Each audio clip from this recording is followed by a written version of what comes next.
Hey guys, today I'm teaching you how to download the Discover Bank mobile app in 2025. If you have the Discover card or bank account and want to manage everything from phone, I'll show you exactly how to install and set it up step by step.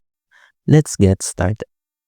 First, open the App Store if you're on iPhone or the Google Play if you're on Android.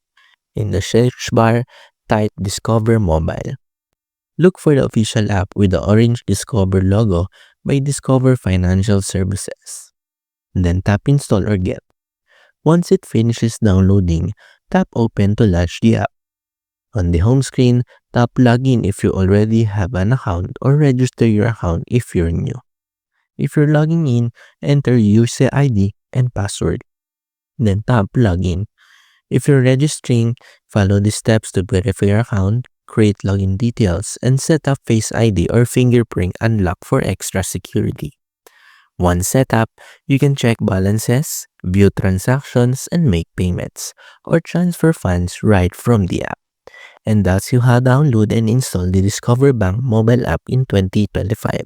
It's quick, secure, and gives you full control of your banking anytime, anywhere. If this helped you, hit like and subscribe for more easy step-by-step guides. See you in the next one.